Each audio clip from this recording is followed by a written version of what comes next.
بسم اللہ الرحمن الرحیم صلی اللہ تعالی علیہ وسلم۔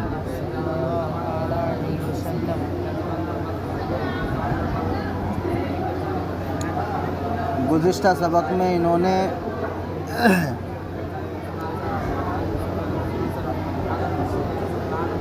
پاکی کا بیان شروع کیا تھا۔ فرمایا تھا کہ ہر حدث سے پاکی حاصل کرنا جائز ہے، آسمان کے پانی کے ذریعے، وادیوں اور چشموں کے پانی کے ذریعے، اور کنووں اور سمندروں کے پانی کے ذریعے پاکی حاصل کرنا کیا ہے؟ جائز۔ کہتے ہیں وادیوں اور چشموں میں جو پانی جاتا ہے یہ آسمان ہی کا پانی ہوتا ہے، اور سمندروں میں اور کنووں میں جو پانی ہوتا ہے یہ بھی منزل من السماء ہوتا ہے۔ ان سب کی دلیلیں الگ الگ دے دی قرآن پاک سے۔ یہاں حدث سے مراد حدث سے اصغر بھی ہے، حدث اکبر بھی ہے۔ حدث اکبر وہ کہ انسان بغیر غسل کے نہ قرآن چھو سکتا، انسان کی وہ حالت کہ غسل کیے بغیر نہ تو قرآن کا چھونا جائز، نہ پڑھنا جائز، نہ نماز کا پڑھنا جائز۔ حدث اصغر وہ ہے انسان کی وہ حالت کہ جس میں انسان نماز نہیں پڑھ سکتا، البتہ قرآن پڑھ سکتا ہے۔ تو حدث اصغر میں وضو واجب ہوتا ہے اور حدث اکبر میں غسل واجب ہوتا ہے۔ فرماتے ہیں وضو اور غسل کرنا جائز ہے آسمان کے پانی سے، وادیوں چشموں کے پانی سے، کنووں اور سمندر کے پانی سے۔ پھر انہوں نے مسائل مختلف بیان کیے تھے۔ کہتے ہیں ایسے پانی سے پاکی حاصل کرنا جائز نہیں ہے جو نچوڑا گیا ہو پیڑ کے، درخت کے پانی سے اور پھل کے پانی سے۔ جیسے کسی بھی پھل کا جوس، اس سے وضو جائز نہیں، غسل جائز نہیں۔ ایسے ہی درخت کے پانی، نچوڑے ہوئے پانی سے، جیسے گنے کا رس وغیرہ، اس سے وضو غسل جائز نہیں ہے۔ اور ایسے پانی سے بھی جائز نہیں ہے کہ جس پر کسی دوسری چیز غالب آ گئی ہو اور اس نے پانی کو پانی کی طبیعت سے نکال دیا ہو، جیسے ہر قسم کا شربت اور سرقہ اور لوبیے کا پانی اور شوربہ، گلاب کا پانی اور گاجر کا پانی۔ یہ سب ایسی چیز ہیں جو پانی پہ غالب آ کر پانی کو پانی کی طبیعت سے نکال دیتی ہیں۔ ان کے ملنے کے بعد پھر اسے پانی نہیں کہا جاتا، بلکہ کیا کہا جاتا ہے؟ شربت کہا جاتا ہے، شوربہ کہا جاتا ہے، لوبیے کا پانی کہا جاتا ہے، اور سرقہ کہا جاتا ہے، گلاب اور گاجر کا پانی کہا جاتا ہے۔ کہتے ہیں پھر ایسے پانی سے طہارت حاصل کرنا جائز ہے کہ جس میں کوئی پاک چیز مل گئی ہو اور اس نے اوصاف ثلاثہ میں سے کوئی ایک وصف بدل بھی دیا ہو۔ جیسے سیلاب کا پانی، اس میں چونکہ ریت مل کے آتی ہے اور ریت پاک ہوتی ہے، تو جب ریت مل کے آتی ہے تو ہلکا مٹیلا پانی ہو جاتا ہے، تو رنگ بدل دیتی ہے ریت، لہذا اس سے پاکی حاصل کرنا چاہیے۔ اور وہ پانی کہ جس میں اشنان یعنی گھاس مل گئی ہو، صابن مل گیا ہو یا زعفران مل گیا ہو، تو ایسے پانی سے بھی پاکی حاصل کرنا۔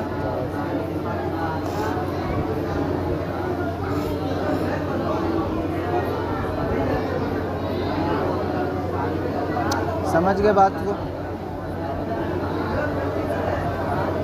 اوصاف ثلاثہ کون کون سے ہیں؟ رنگ، بو اور مزہ۔ کیا ہے؟ رنگ، بو اور مزہ۔ یعنی پانی کا رنگ بھی صاف ہو، بو بھی اچھی ہو اور ذائقہ بھی پانی والا ہو، تب اس پانی سے پاکی حاصل کرنا جائز ہے۔ اگر ان میں سے دو وصف بدل گئے تو احناف کے نزدیک دو وصف بدلنے سے پاکی وضو کرنا جائز نہیں ہوگا۔ ٹھیک ہے؟ یہ اوصاف ثلاثہ ہوتے ہیں پانی کے۔ اس لیے تو سیدی سرکار اعلیٰ حضرت علیہ رحمت و رضوان سے کسی نے پوچھا کہ حضور وضو میں تو 4 فرض ہیں، چہرہ دھونا، کوہنیوں سمیت ہاتھ دھونا،